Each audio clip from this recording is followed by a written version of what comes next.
All right, we got UFC 264 this weekend. Have Marco Deckmann on to break down the co-main event, Wonderboy Stephen Thompson against Gilbert Burns, as well as the main event, Conor McGregor versus Dustin Poirier 3. We're also going to have Jared Vanderaa, who appeared on the show earlier this week. He's going to break down that main event as well. But before we get to those guys, Josh, let's go ahead and pick the whole main card. Not going to spend too much time on this, especially that Sean O'Malley fight. That's the first fight. I don't think we really need to break that down, right? No, I'm good on that one. I think we both agree that O'Malley's pretty much going to walk through this guy. That's enough said, I believe. Unless you got Chris anything. Coutinho, last minute replacement for Louis Smolka. So we're both going Sean O'Malley right there. We're not even going to count that for our picks. So the next fight up on the card is going to be Irene Aldana, number 4 women's bantamweight contender, versus Yana Kunitskaya, the number 5 women's bantamweight contender. This is a really close fight on the feet. I think Aldana probably has a slight edge with the range that she has and the kickboxing that she has, but Yana's no slouch in the kickboxing department either. I think Yana will be able to sort of keep her at bay until she can get it into the clinch or get it to the mat, and I think Yana will control that and get the decision victory. Oh, nice. I was going to lean towards Yana, but now that you've picked that, I'm actually going to go the opposite way and go Aldana. So I like Aldana in this by decision as well.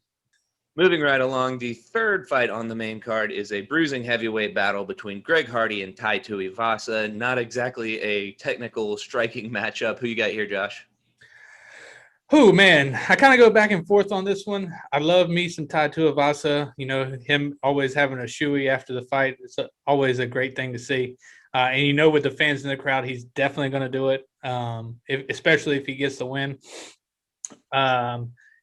Greg Hardy, he played for our Panthers for a little bit, had some mishaps. Some mishaps. He's looked good in some of his fights. He doesn't have the best conditioning in the world. He looked good against Vulcan and I think he went to decision with him. But I'm going to go with Tai Tuivasa here in this one. I think he gets it done. I think he might stop him later in the third round. Yeah, I don't know if you can call throwing a woman onto a pile of guns a mishap, but I digress there. So there's a reason Greg Hardy, even the NFL didn't want to touch Greg Hardy, so UFC was happy to snatch that up because they don't give a shit. But I think that, oh, and by the way, for people who don't know what a shoey is with Tai Tuivasa, he chugs a beer out of a hopefully clean shoe after he wins a fight. So he is very entertaining, but yeah, I'm going to go with Greg Hardy here. You mentioned his gas tank. That has been an issue, but it's really just a matchup of two sluggers here. I think Greg Hardy will probably hopefully have worked on his gas tank since he lost his last fight, and he's really developed his kicks really well. So I think hopefully he can chew up those legs, and I'm picking Greg Hardy to get either a late finish or a decision victory here. And we are going to go ahead and pick the co-main and main events, but we will break those down with Marco Deckmann and UFC Heavyweight Jared Vanderaa here in just a moment. Josh, do you want to go first on the co-main? Yeah, I'll go ahead, and then I'll let you go with the main event. So, Marco gave us some really cool insight on Stephen Thompson, which I thought is very interesting. I can't wait for the people to listen to the interview with him. Man, this is going to be a fun fight. I think this could maybe potentially be fight of the night, but also the way that Wonder Boy fights, his style can get kind of boring because he does wait. He does wait for he's a counter striker. So, and Gilbert Burns is going to have to come forward. He's going to have to try and get this fight to the ground. And I think that's probably the only way that Burns wins this fight is taking Wonder Boy down. And that's no easy task. If you look at the fighters that are heavy wrestlers, even back when Rory was dominating the welterweight division, he was a strong wrestler. He couldn't take Wonder Boy down. Woodley didn't take Wonder Boy down. It's going to be a tough task for Burns. So I see Wonder Boy getting this done by decision. I think people are sleeping on Gilbert Burns. I don't think he has to get a takedown. I think as long as he can pressure Stephen Thompson, if he can get him into a clinch situation, any sort of close range situation, I think Stephen Thompson's in big trouble. If you remember that first round against Kamaru Usman, Gilbert Burns looked like he was going to win that fight. He got caught in the second, and that was it for Gilbert Burns. But I think losing to Kamaru Usman is no shame whatsoever. I don't think it's going to hurt his confidence, and I like Gilbert Burns to get the victory here. As for the main event, like I said, we're going to break this down a lot with Marco and with Jared, so I'm not going to really give any analysis other than the fact that I think Conor McGregor is going to come back. He's going to be mad, and he's going to want that money, and Conor McGregor's going to get the finish and the win. I agree. I'm going with Conor as well. I love Conor. You know, there's no slouch. I've already got my proper 12 ready for Saturday night, so it's going to be fun. Crack that bottle open and enjoy. Hopefully, you know, I really hope this can. I would like to see Conor go 5 rounds in this, to be honest with you, instead of knocking him out, just to see where he's at as far as, you know, because, you know, if you look at that lightweight division, man, it's some killers in there with our new champ, Charlie Olives, and then you got Justin Gaethje in the wings, you know.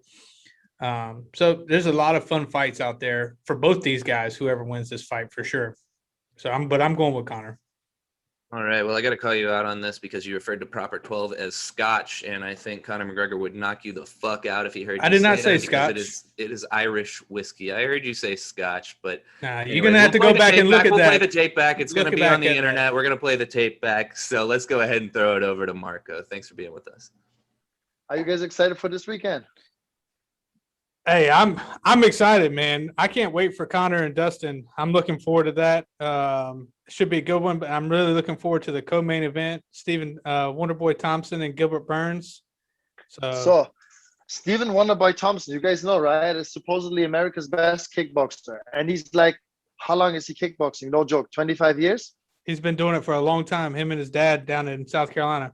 So when I started kickboxing, my trainers, I tried to cut it short. So they're from Belgium. They're immigrants in Germany. It's called the Lemons family. So the father was a karate pioneer who fought Benny the Jet Okides, who's now partnered with, my opinion's best MMA gym, Goko Chivicyan. There's Okides. He fought Ron Marchini, American national team, knockdown karate, right? So his sons later on did karate like I did, but they were great kickboxers. Joppe Lemons fought Stephen Wonderboy Thompson at the IACSA World Championship in the final. And Joppe Lemons was walking him down, boxing him, and actually winning, and shit-talked Thompson. So the American referee deducted the point. So I was 3 points down.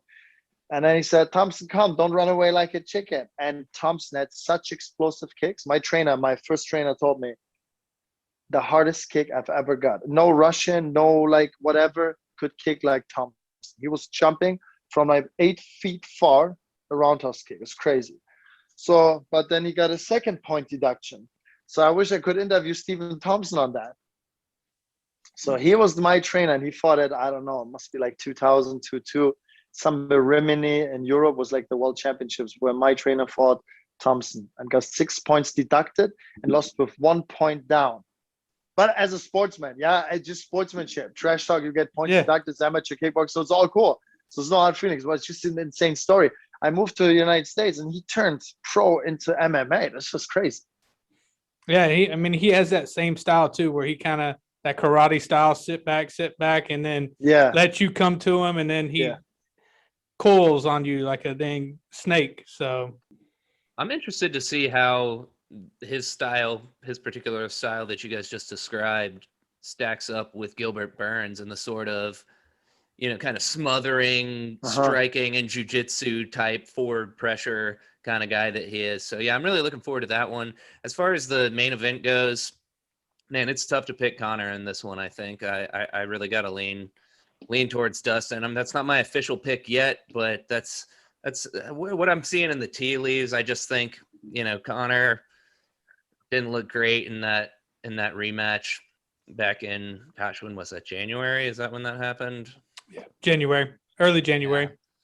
So I don't know. Poirier just looked like the more active overall, in better physical condition, more powerful fighters. So I have a difficult time seeing how Conor changes that in the span of It's a few difficult. months. Yeah, it's difficult. I'm with you. I think odds-wise, it's a 50-50 now. I don't even know if you put in money, like, what you get out of this. I think odds-wise, it's 50-50. Both southpaws. Conor has to take away the leg kicks for sure this time. I think he will work on that, or maybe work on his own kicking to give a leg kick tactically. Personally, like, regarding his person, man, Conor made paychecks, and he was on a different lifestyle. He was on unemployment in Ireland.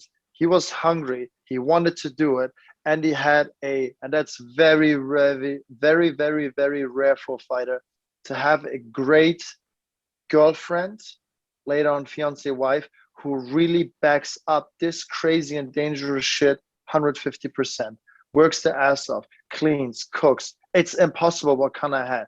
And he was hungry, he was a dog, the underdog and the dog. He was hungry and he made it.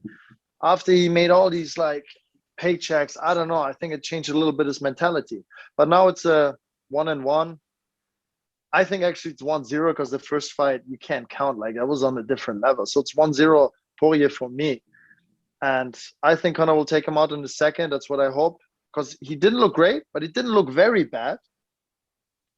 But he cannot gas out again with 50 hands around. He has to take away a little bit of defense tactically. Sometimes you just stay around and look what's happening. If it goes to the ground, I think Poirier for sure is an advantage. He looked physically so much bigger as well. But I think if Conor's not gassing out and picking his shots this time a little better, he's taking him out in a second. And I think his hunger might came back, because also he knows if he loses now, the big paydays are done for him in the UFC then as well. I mean, he has then 6-8 losses, something like this. I honestly do believe he's in a very serious camp right now, for the first time for his last 4 fights. I even think Khabib was the most dangerous, and he didn't even take that fight serious. Like how he walked in there, how easily, hands down, he just boxed him. If he would have taken that serious, it could have been an interesting match, actually.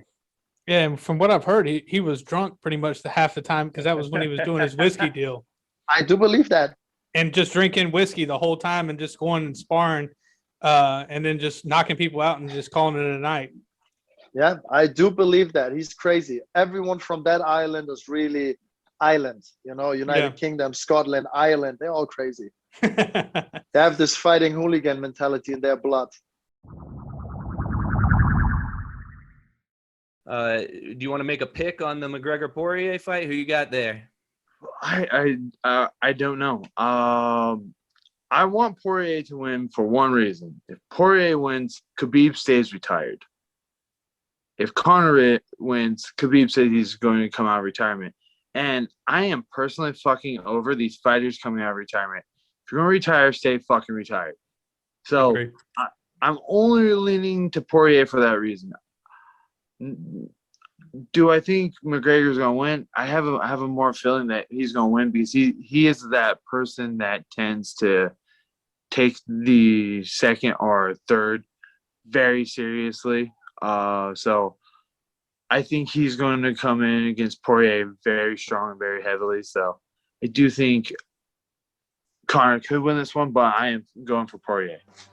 Thanks for joining us today, everyone. UFC 264 is this Saturday, July 10th on ESPN Plus pay-per-view. Make sure you follow us on social media at RHLH Podcast on Instagram and Twitter, and check our YouTube feed for your gambling expertise, DraftKings on Drafting with Sparks, and moneyline picks, over-unders on Lopez Locks every Friday preceding UFC events.